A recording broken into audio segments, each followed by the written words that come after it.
Okay, this is a meeting of the Rules Committee, and we have a very short piece of business today, but important, and that has to do with Proposition 4. So I'll ask the Senate Secretary to explain why the Rules Committee needs to be involved, and then we'll hear about the proposition itself. Thank you, Chair. So generally speaking, a constitutional provision before it's submitted to the voters, if it gets there, there's two different bienniums you have to look at it. There's a kind of this, I can explain it, I won't bore you too long, but it's sort of called the law. There's two different sessions. And so there was Proposition 4 was passed, I think, 3 years ago, and then it came into this biennium.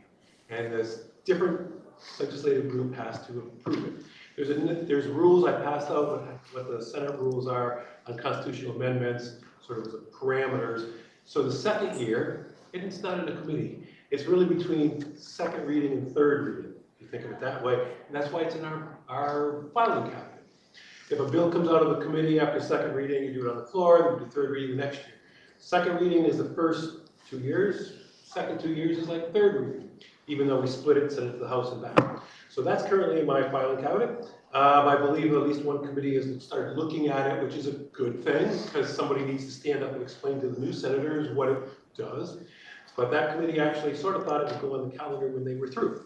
It does not. If you, what I handed out to you says that the Rules Committee calls it forward. So to have it put on the calendar, you need to tell me to call it forward to put it on the calendar. I will also tell you, historically, that rule used to say Judiciary to do it, or the Rules Committee.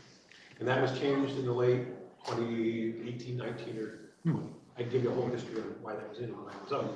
The whole idea is now at this point, the way the rule is written, the Rules Committee has to tell me to put it on the calendar when you are ready to have that happen. And at this point, your committee has, I believe at least Judiciary has looked at it and will be at least prepared to answer questions and explain what that particular proposition does. And we voted it out, straw voted it out 5-0. I'll ask the senator from Chittenden Southeast to explain a little bit about it as the original sponsor. So I'll do the best I can. I don't have the specific language in front of me. It is what we would consider to be an inclusive equal rights amendment. So it describes equal treatment under the law for traditionally underrepresented groups based on gender identity, race, ethnicity, religion. Am I missing one? Disability. Disabilities. Yeah, thank you. And so I introduced it in 2016. I thought it would be good to have an equal rights amendment that would recognize gender, so women would be included in the Vermont Constitution.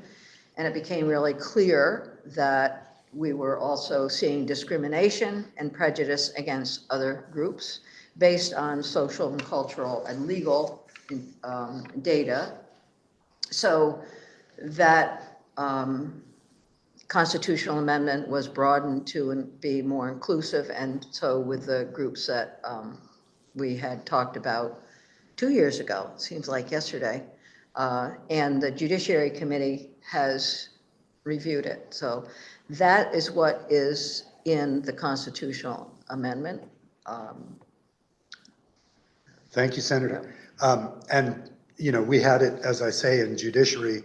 We can't make any changes at this point. No. So we did take testimony, but we did not look at it with an eye to mark it up at all. Thank you, Senator. Maybe I misheard Senator Lyons.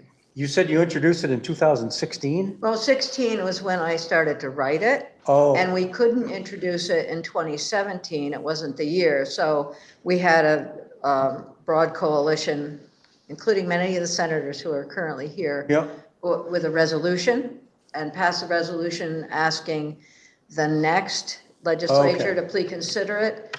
That was 2019. It wasn't considered then because we had the reproductive rights and slavery. And so then it got put into the 2022 session, and that's when it was considered. So it has a bit of a history. Yep. Yeah. Okay. Yeah. Any further discussion? So if you look at the rule, just to make sure you understand, it'll be on our calendar for like 7 days. It's a little different. The other thing is if you pass it, it's done by roll call, and I can explain that another time. We do a little script. It'll go to the House. Once again, they can't change it. They have a little process that's different. I believe they even have to have a public hearing by their rules, even on the second year. So it's, if you wait till May, it probably won't make it all the way through. So if you're going to be doing something with it this year, probably should be done relatively soon. Well, my thinking is on the 7th day or the 8th day, whenever it's up for action, we would consider it on the floor. Yeah. So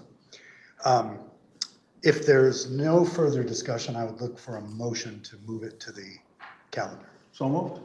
Okay, we have a motion to move it to the calendar. Is there a discussion? Okay, all in favor? Aye. All opposed? Okay, so the vote is 4-0-1, and as we said, there'll be a 7-day waiting period, but then it will come up for action after that. Thank you, Mr. Secretary. Thank you, Senator. Thank you. Thank you. And